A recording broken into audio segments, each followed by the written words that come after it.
Hey, what's up guys? Welcome po sa aking YouTube channel. Ako nga pa lang yung Kuya Carl. So, ang date po ngayon is December 26, 2024. So, ngayon po is Boxing Day. So, ngayon pong araw po na to is distribution day po ngayon ng Group A ng Yieldmax ETFs. So, ang kabilang po sa Group A ng Yieldmax ETFs is TSLY, then Crash, saka YMAX. So natanggap po natin ngayon yung distribution schedule ngayon. So papakita ko sa inyo kung magkano yung yung makukuha nating dividends per share. So nandito na po tayo. Okay, so right now YMAX we're getting 0.2448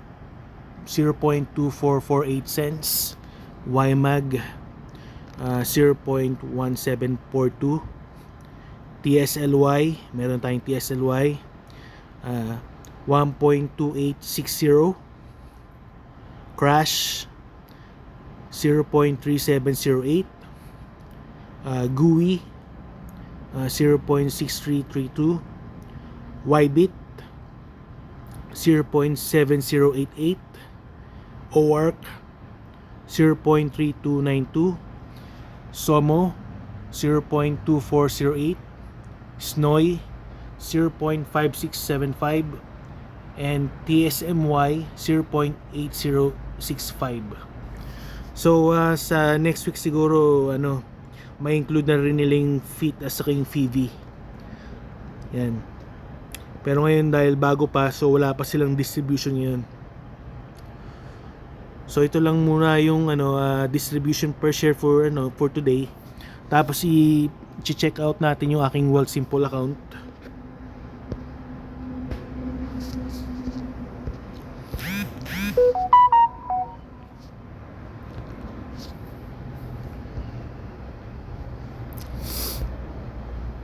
Okay. So right now ang balance ng aking account is 37,898.77. I'm still up 15,869.71. So 72.02% all-time high.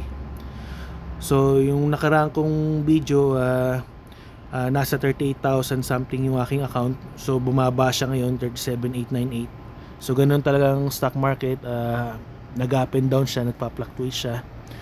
Pero ang ating concern talaga as a dividend investor is ang ating natatanggap na dividends in a month. So ngayon makakatanggap tayo ng dividends sa TSLY sa ex-dividend date, which is December 30, which is Monday.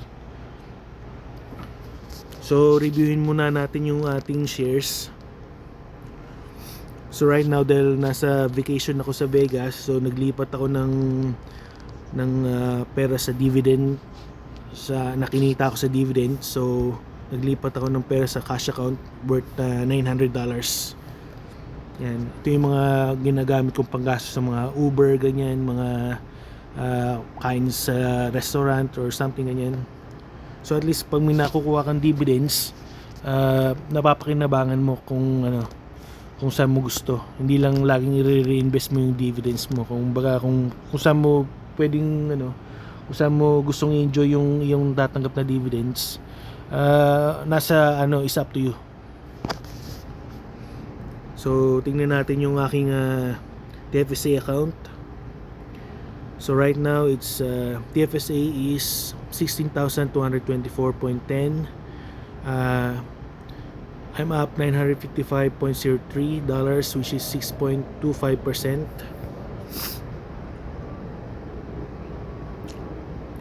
So sinasabi dito nakapag-contribute na ako ng 4,906.78 sa aking TFSA account. So ganun pa rin yung aking mga yung mga share counts ko. So hindi pa ako nakakapag-purchase kasi nasa ako ngayon nasa Vegas pa rin ako. So kumbaga naghihintay pa rin ako ng dividends. So kung anong matanggap ko sa Monday, yun ang aking gagastusin. Pero kung ang plano ko siguro is bumili pa ako ng maraming Coney, kasi maraming right now Coney is $14.18 USD. Saka ano pa ba magandang deal ngayon na pwedeng bilhin? Itong ULTY yan, 9.27 USD. So magandang bumili ngayon nito. Itong sa mga iba, Misty bumaba siya ngayon, 30.51 USD. So sa akin kasi mas mataas pa rin tong average cost na to, pero sa mga ibang tao, this is the right opportunity to buy Misty. Kasi yan, bumababa na yung price niya. So kailangan nyo guys, always average down. Huwag kayong bibili ng ETF or stock na mataas yung average cost. So ganito lang ginagawa ko. I'm just waiting it out, tapos hina-harvest ko yung kinikita kong dividends sa Misty, tapos nire-redistribute ko sa mga sa mga ibang ETF na bumaba yung share price, para mapababa ko yung aking cost average. So right now itong Coney ang nagfi-fit sa aking sa aking mga plano. So bibili pa ako ng maraming Coney, kasi ang Coney is nagbibigay siya ng $1 something sa so mataas din ang kanyang payout. So I'll definitely buy more Coney. Si ito ring Nvidia, medyo tumaas din siya ngayon, 24.03. So ang cost average ko sa Nvidia is 24.25. So sa tingin ko nakabili ako ng maraming Nvidia nung nakaraang nung mga nakaraang linggo.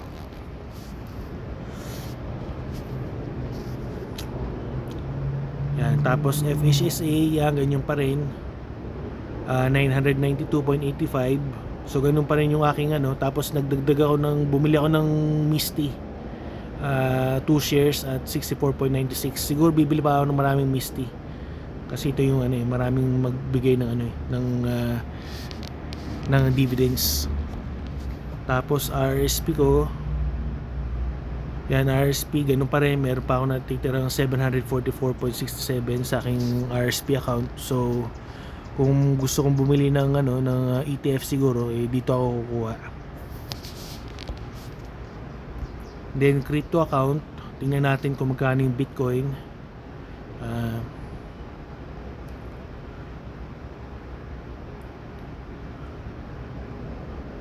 So right now bumaba ngayon ng Bitcoin. Bitcoin is 138,899.38. So medyo bumaba siya ngayon. Pero di natin alam, baka later on biglang tumaas ulit ito. So syempre yung aking mga ETF is lalo na yung Misty, which is comprised of like 70% ng aking portfolio is related sa Bitcoin. So affected talaga ang aking portfolio sa pagtaas at pagbaba ng Bitcoin. So as of now talaga is I'm still waiting to see kung ang ginagawa ko is nag-average down ako ng share count. Kumbaga kung ano yung mura, doon ako bibili. I'm just taking my time, right? Yeah, so guys, nandito na lang siguro yung aking ang aking video for today, and I hope to see you again on my next video. And hopefully guys, na sana just keep on investing, and hopefully one day is lalaki din yung mga investment, at kung meron man kayong 2 or 3 jobs, maiiwanan nyo yung mga jobs nyo. So I'm just reminding you guys, like always, na I'm not a financial advisor. I'm just a amateur investor. So lahat ng mga sinasabi ko sa aking mga video is only for entertainment and informational purposes only lang.